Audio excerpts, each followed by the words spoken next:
Bonjour au programme de cette nouvelle revue de presse, ces lycées qui font gonfler les prix de l'immobilier, le fisc envisage de taxer les sites de partage et les aides pour bien remplir sa déclaration de revenus. Habiter près d'un des meilleurs lycées de France, combien ça coûte, se demandent leséchos.fr. La réponse est simple, bien plus cher qu'ailleurs selon une étude du réseau meilleursagents.com avec le journal du net. Il faudra compter 5 288 € du mètre carré pour acheter près d'un des 50 meilleurs lycées de l'Hexagone. 29 établissements de ce top se situent en Île-de-France, ce qui explique en partie ces prix si élevés par rapport à la moyenne nationale de 1 973 € par mètre carré.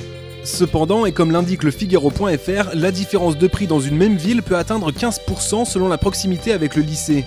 Mieux encore, avenue Georges Mandel, dans le 16e arrondissement de la capitale, les biens immobiliers côté pair sont 5% plus chers que les numéros impairs, simplement parce qu'ils donnent un accès direct au très prestigieux lycée Janson de Sailly.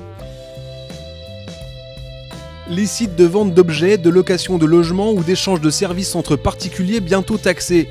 Voilà une information qui agite la presse et notamment bfmbusiness.com en ce début de semaine. Jusqu'ici, les transactions réalisées sur des sites comme Le Bon Coin, Blablacar ou encore Airbnb échappent à toute taxation. Une exception à laquelle le gouvernement souhaite mettre un terme. La commission des finances du Sénat a donc formé un groupe de travail pour proposer des solutions fiscales. RTL.fr ajoute que le groupe se penchera également sur les sites basés à l'étranger qui vendent des produits français sans reverser la TVA à l'État. Un manque à gagner que le gouvernement compte bien récupérer. Remplir sa déclaration de revenus n'est jamais une partie de plaisir, mais se faire aider est possible comme l'écrit dossierfamilial.com. À compter du lundi 11 mai, l'ordre des experts comptables répond aux questions des contribuables gratuitement par téléphone au 0800 06 54 32. Il est même possible de les rencontrer directement et sans rendez-vous à Paris, aux 50 rue de Londres pour obtenir des conseils précieux. Ailleurs, des consultations sont organisées dans plusieurs régions, les lieux et dates sont visibles sur le site alloimpôt.fr.